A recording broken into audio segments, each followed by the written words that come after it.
انسانی دنیا کی سلطانی۔ بسم اللہ الرحمن الرحیم۔ اللہ تبارک و تعالیٰ کے پاکیزہ نام سے آغاز کرتے ہیں جو بہت مہربان اور نہایت رحم والا ہے۔ اللہ تعالیٰ کے فضل و کرم سے ہم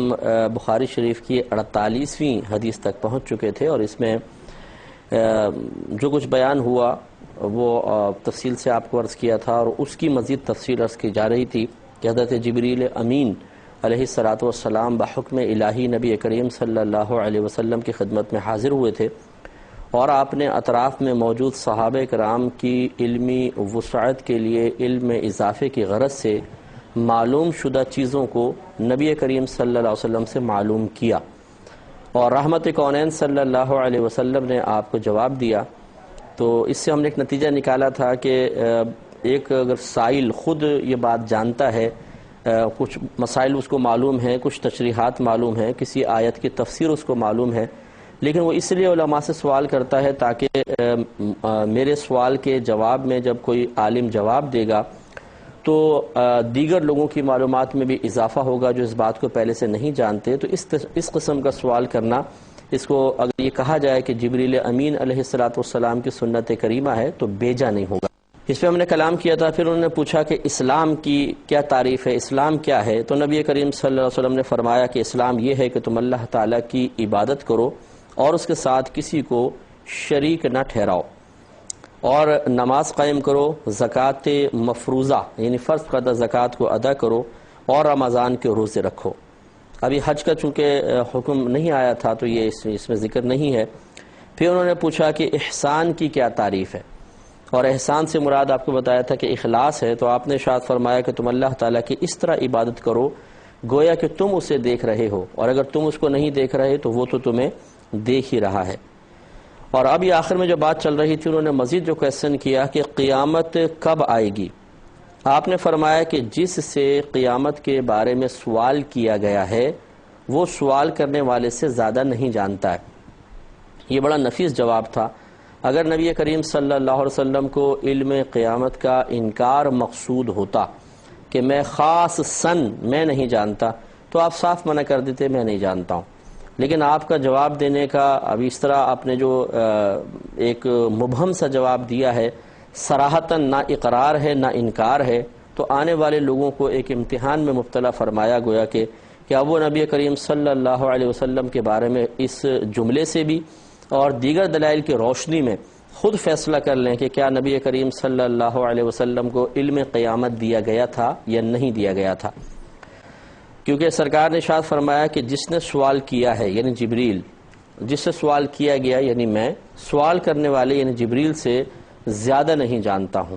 اتنا ہی مجھے معلوم ہے جتنا تمہیں معلوم ہے۔ تو اب دونوں احتمالات ہو گئے کہ یا تو نبی کریم صلی اللہ علیہ وسلم یہ فرمانا چاہتے ہیں کہ علم قیامت مجھے بھی ہے اور تمہیں بھی ہے، لیکن تم بھی یہ بات جانتے ہو کہ اللہ تبارک و تعالی نے اس کے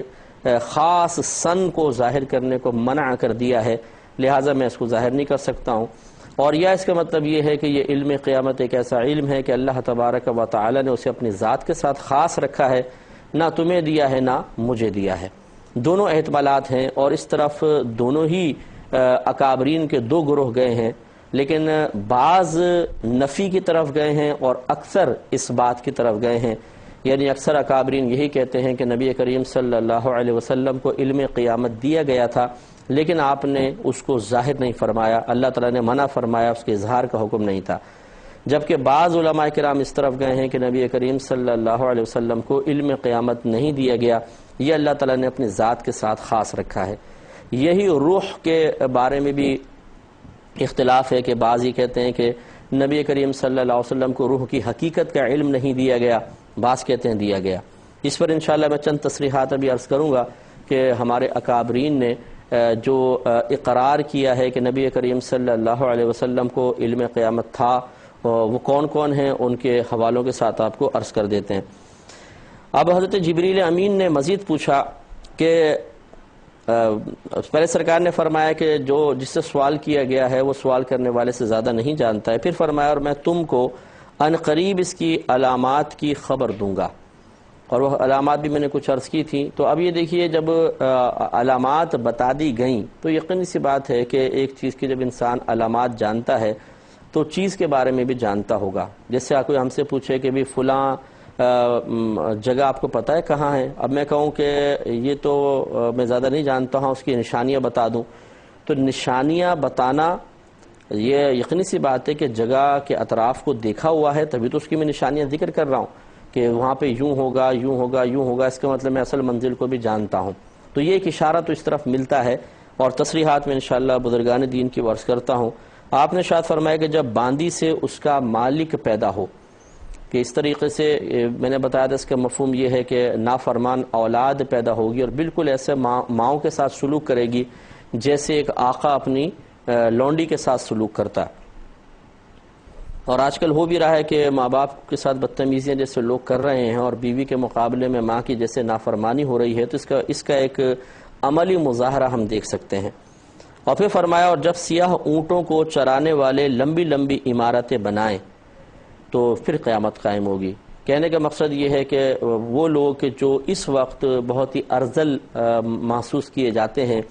جن کو حقارت کی نگاہ سے دیکھا جاتا ہے، جو ایسی قوموں سے تعلق رکھتے ہیں کہ جو اس قسم کے پیشے اختیار کرتی ہیں کہ جن کو عزت کی نگاہ سے آج کل کے دور میں نہیں دیکھا جاتا، لیکن وقت پلٹے گا اور یہ ترقی کر کے بہت بڑی بڑی عمارتیں بنائیں گے. تو آپ یہ دیکھ لیجئے کہ دونوں نشانیاں، دو کا ذکر ہے اور بہت ساری مختلف احادیث کریمہ میں نبی کریم صلی اللہ علیہ وسلم نے نشانیاں بیان فرمائیں اور وہ سب بعین ہی ویسے ہی پوری ہو رہی ہیں. آج آپ عرب کنٹریز میں چلے جائیے، خصوصاً مکے میں، مدینے میں، دبئی سائیڈ، یو اے ای کی جتنی ریاستیں ہیں، کہ وہ لوگ جو بدو قسم کے لوگ تھے، دیہاتی تھے، گاؤں کے رہنے والے تھے، اونٹ وغیرہ چراتے تھے، آج انہوں نے ترقی کی اور وہ زمین جو پہلے ان کی بالکل کم قیمت پہ نکلتی تھی اب وہ ایک دم مہنگی ہو گئی ہیں اور وہ بڑی بڑی عمارتیں بنا کر اس میں ہیں. تو یہ گویا کہ ایک نبی کریم صلی اللہ علیہ وسلم نے واضح طور پر نشانی بیان فرمائی جس کا ایک عملی مظاہرہ دیکھا جا سکتا ہے. اس کے بعد نبی کریم صلی اللہ علیہ وسلم نے سورہ لقمان کی آیت نمبر 34 کی تلاوت فرمائی جس میں 5 چیزوں کا تذکرہ ہے کہ نبی کریم صلی اللہ علیہ وسلم نے آیت تلاوت فرماتے ہوئے فرمایا کہ یہ ان 5 چیزوں میں سے ہیں جن کو اللہ تبارک و تعالی کے سوا از خود کوئی نہیں جانتا. پھر نبی کریم صلی اللہ علیہ وسلم نے آیت تلاوت کی کہ بے شک اللہ ہی کے پاس قیامت کا علم ہے. یعنی جو قیامت کا علم جو تم مجھ سے سوال کر رہے ہو یہ ان 5 میں سے ہے جن کو اللہ تعالیٰ نے قرآن عظیم میں ذکر فرمایا. پہلا یہی ہے کہ بے شک اللہ ہی کے پاس قیامت کا علم ہے، وہی بارش نازل فرماتا ہے، وہی جانتا ہے کہ ماں کے پیٹ میں کیا ہے اور کوئی شخص نہیں جانتا کہ وہ کل کیا کرے گا اور نہ کوئی شخص جانتا ہے کہ وہ کس زمین میں مرے گا. بے شک اللہ ہی بے حد جاننے والا، خبر دینے والا ہے، بہتر خبر دینے والا ہے. سورہ لقمان کی آیت نمبر 34 ہے. اور پھر آخر میں تھا کہ حضرت جبرائیل پیٹ پھیر کر چلے گئے تو نبی کریم صلی اللہ علیہ وسلم نے صحابہ کرام سے فرمایا کہ ان کو واپس بلاؤ. صحابہ کرام گئے تو انہوں نے کسی چیز کو نہ دیکھا. آپ نے فرمایا جبرائیل تھے جو تمہیں لوگوں کو ان کا دین سکھانے کے لیے آئے تھے. تو یہ 5 چیزیں اس میں دیکھیں آیت کریمہ ظاہر کر رہی ہے کہ گویا کہ اللہ تعالیٰ فرماتا ہے کہ 5 چیزیں ایسی ہیں کہ جسے اللہ کے سوا کوئی نہیں جانتا. پہلا قیامت کا علم، دوسرا بارش کب نازل ہوگی، تیسرا ماں کے پیٹ میں کیا ہے، چوتھا کل کوئی انسان کیا کرے گا اور 5واں کہ وہ کس زمین میں مرے گا. یہ اللہ تعالیٰ فرماتا ہے کہ کوئی نہیں جانتا.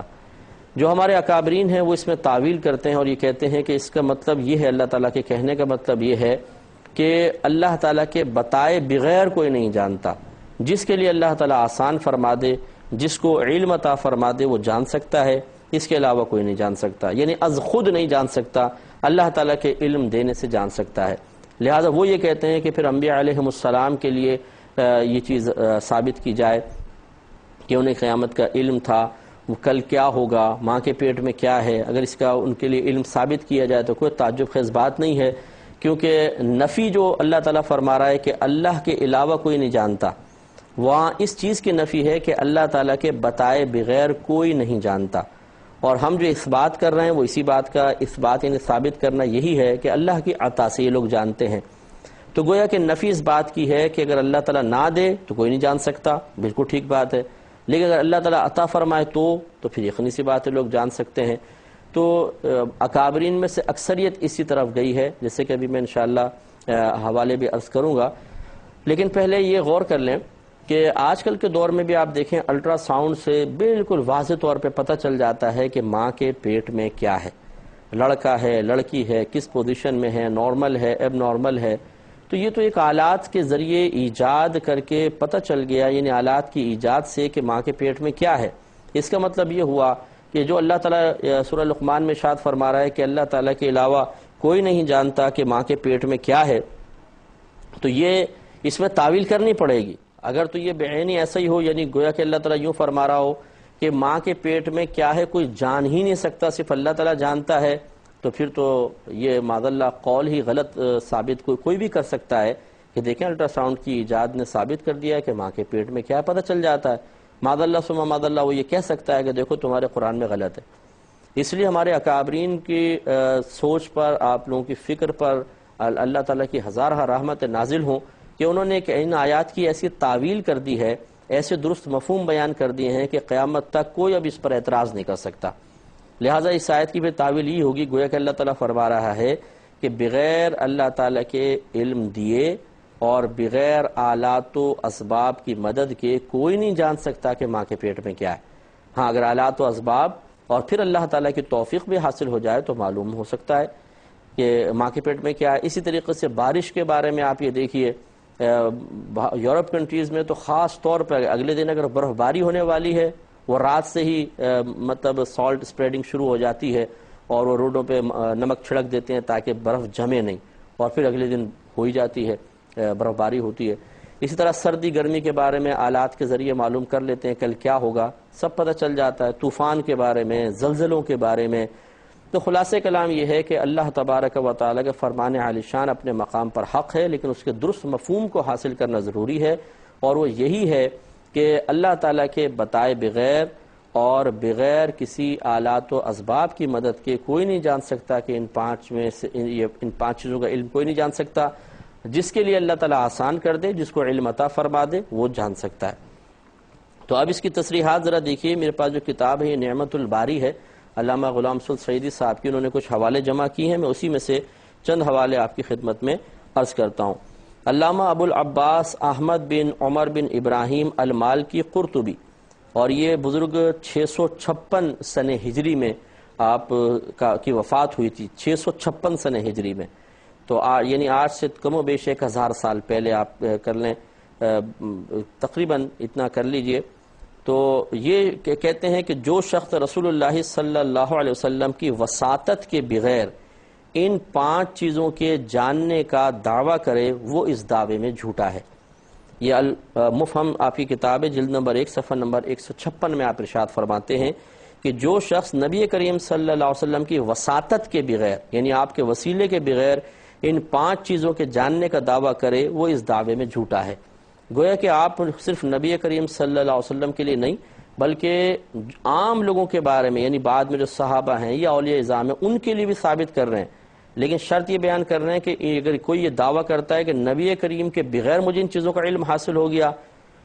وہ اپنے دعوے میں جھوٹا ہے۔ گویا کہ اللہ تعالیٰ سے یہ علم منتقل ہوگا، یعنی یہ علم ملے گا نبی کریم صلی اللہ علیہ وسلم کو، اور اس کے بعد اگر کسی کے پاس یہ علم پہنچے گا تو نبی کریم صلی اللہ علیہ وسلم کے علم سے پہنچے گا۔ اس سے معلوم ہوا کہ یہ اکابرین اس بات کے، یعنی بزرگ اس بات کے قائل تھے کہ نبی کریم صلی اللہ علیہ وسلم کو بھی ان 5 چیزوں کا علم ہے، بلکہ آپ کے وسیلے سے دوسرے بھی اس علم کو حاصل کر سکتے ہیں۔ علامہ ابن حجر عسقلانی شافعی فتح الباری جلد نمبر 8 صفحہ نمبر 403 میں لکھتے ہیں کہ بعض علماء نے کہا ہے کہ سورہ بنی اسرائیل کی آیت میں یہ دلیل نہیں ہے کہ اللہ تعالیٰ نے نبی کریم صلی اللہ علیہ وسلم کو روح کی حقیقت پر مطلع نہیں کیا۔ یہ روح کے بارے میں بیان کر رہے ہیں، جیسے کہ کچھ یہود نبی کریم صلی اللہ علیہ وسلم کی بارگاہ میں، اور ایک روایت کے مطابق کچھ مشرکین یہود کے کہنے پر نبی کریم صلی اللہ علیہ وسلم کے پاس آئے تھے اور پوچھا تھا کہ آپ روح کے بارے میں بتائیں کہ روح کی حقیقت کیا ہے۔ تو نبی کریم صلی اللہ علیہ وسلم خاموش ہوئے، اور پھر اللہ تعالیٰ کا یہ حکم نازل ہوا، حبیب کریم صلی اللہ علیہ وسلم آپ فرما دیں کہ روح میرے رب کے حکم سے ہے، یعنی اظہار کا حکم نہیں ہوا۔ اس میں بھی جیسے میں نے آپ کو شروع میں عرض کیا تھا کہ اختلاف ہوا ائمہ کا کہ روح کا علم نبی کریم صلی اللہ علیہ وسلم کو ہے یا نہیں، بعض نے کہا نہیں ہے، اکثر کہتے ہیں کہ ہے، وہ بھی اس پہ ذکر ہوا۔ یہ فرماتے ہیں کہ بعض علماء نے کہا ہے کہ سورہ بنی اسرائیل کی آیت میں یہ دلیل نہیں ہے کہ اللہ تعالیٰ نے نبی کریم صلی اللہ علیہ وسلم کو روح کی حقیقت پر مطلع نہیں کیا، کیونکہ سرکار نے انکار نہیں کیا تھا، آپ خاموش ہو گئے تھے، آیت نازل ہوئی اور اللہ تعالیٰ نے فرمایا حبیب آپ فرما دیں کہ روح میرے رب کے حکم سے ہے، بس اتنا سرکار نے بیان فرمایا۔ اس میں کہیں یہ ثابت نہیں ہوتا کہ نبی کریم کو علم نہیں تھا، ورنہ آپ انکار فرما دیتے، تو آیت سے کم از کم انکار علم مصطفیٰ صلی اللہ علیہ وسلم ثابت نہیں ہے، بلکہ یہ کہتے ہیں کہ احتمال یہ ہے کہ اللہ تعالیٰ نے آپ کو روح کی حقیقت پر مطلع کیا ہو اور آپ کو اس کی اطلاع دینے کا حکم نہ دیا ہو۔ قیامت کے علم کے متعلق بھی علماء نے اسی طرح کہا ہے، دونوں چیزیں میں اختلاف ہوا۔ علامہ احمد قسطلانی شافعی نے بھی یہ عبارت اسی طرح بیانی لکھی ہے، ارشاد الساری جلد نمبر 7 صفحہ نمبر 203 میں۔ علامہ زرقانی المواہب کی شرح میں لکھتے ہیں، یہ شرح المواہب اللدنیہ کتاب کا نام ہے، جلد نمبر 1 صفحہ نمبر 265۔ یہ فرماتے ہیں کہ علم قیامت اور باقی ان 5 چیزوں کے متعلق جن کا سورہ لقمان کی آخری آیت میں ذکر ہے،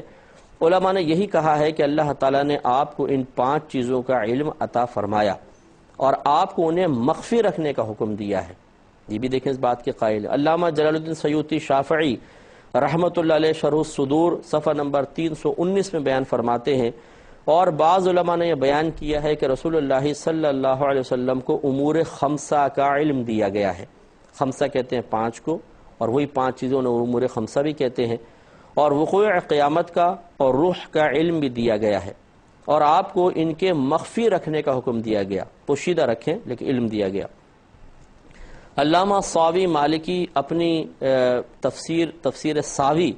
جلد نمبر 3 صفحہ نمبر 215 میں لکھتے ہیں کہ علماء کرام نے فرمایا کہ حق بات یہ ہے کہ رسول اللہ صلی اللہ تعالی علیہ وسلم نے دنیا سے اس وقت تک وفات نہ پائی جب تک کہ اللہ تعالی نے آپ کو ان 5 چیزوں کے علوم پر مطلع نہ فرما دیا، لیکن آپ کو ان علوم کے مخفی رکھنے کا حکم دیا گیا تھا۔ دیکھیں یہ بھی اس بات کے قائل ہے۔ علامہ آلوسی حنفی رحمۃ اللہ علیہ اپنی تفسیر روح المعانی جلد نمبر 15 صفحہ نمبر 154 میں لکھتے ہیں، رسول اللہ صلی اللہ علیہ وسلم نے اس وقت تک وفات نہ پائی جب تک اللہ تعالیٰ نے آپ کو ہر اس چیز کا علم نہ دے دیا جس کا علم دینا ممکن تھا۔ تو قیامت کا علم دینا اور اس طرح روح کا علم دینا کوئی محال تو نہیں ہے، ممکن ہے، تو اللہ تعالیٰ نے یقیناً آپ کو دیا، یہ آپ کا کہنا ہے۔ نیز علامہ آلوسی رحمۃ اللہ علیہ لکھتے ہیں، علامہ آلوسی کی مشہور و معروف تفسیر ہے روح المعانی، اور بہترین تفسیر ہے، بڑی تفصیل کے ساتھ لکھی ہے، اس کی جلد نمبر 21 صفحہ نمبر 113 پہ آپ لکھتے ہیں، اور یہ بات جائز ہے کہ اللہ تعالیٰ نے اپنے حبیب علیہ السلام کو وقت وقوع قیامت پر مکمل اطلاع دی ہو، مگر اس طریقے پہ نہیں کہ اس سے علم الہی کا اشتباہ ہو، یعنی کہ اللہ کا علم اور سرکار کے علم کوئی برابر ہو جائے، الا یہ کہ اللہ تعالیٰ نے کسی حکمت کی وجہ سے نبی کریم صلی اللہ علیہ وسلم پر اس کا اخفاء یعنی چھپانا واجب کر دیا ہو، اور یہ علم رسول اللہ صلی اللہ علیہ وسلم کے خواص میں سے ہو، لیکن مجھے اس پر کوئی قطعی دلیل حاصل نہیں ہوئی۔ یہ آپ نے اعتراف فرمایا کہ قطعی دلیل تو مجھے اس بات پر حاصل نہیں ہوئی، لیکن انکار پر بھی تو نہیں ہوئی ہے، تو لہٰذا آپ نے فرمایا کہ یہ ہو سکتا ہے کہ اللہ تعالیٰ نے آپ کو یہ علم دیا ہو، گویا کہ اگر کوئی اس کا دعویٰ کرتا ہے تو وہ غلط نہیں کر رہا ہے۔ امام رازی رحمۃ اللہ علیہ اپنی تفسیر کبیر جلد نمبر 10 صفحہ نمبر 678 میں لکھتے ہیں کہ اللہ تعالیٰ عالم الغیب ہے، وہ اپنے مخصوص غیب یعنی قیامت قائم ہونے کے وقت پر کسی کو مطلع نہیں فرماتا، البتہ ان کو اطلاع دے دیتا ہے جن سے راضی ہوتا ہے، اور وہ اللہ کے رسول ہیں۔ گویا کہ آپ بھی اس بات کے قائل ہیں کہ اللہ تعالیٰ اطلاع دیتا ہے۔ انشاءاللہ اس پر ہم مزید کلام اور 1-2 حوالے اور ہیں وہ عرض کر کے پھر اگلی حدیث کی طرف آئیں گے، اور یہ حوالے اس لیے دے رہے ہیں تاکہ یہ لوگوں کو آپ کو معلوم ہو جائے کہ یہ کوئی 1-2 شخص کی رائے نہیں ہے، بلکہ بڑے بڑے اکابرین کی رائے ہیں جن پر پوری امت مسلمہ کا اعتماد ہے۔ اللہ تعالیٰ اگلا پروگرام دیکھنے کی بھی توفیق عطا فرمائے، آمین، وآخر دعوانا ان الحمدللہ رب العالمین۔ اے اللہ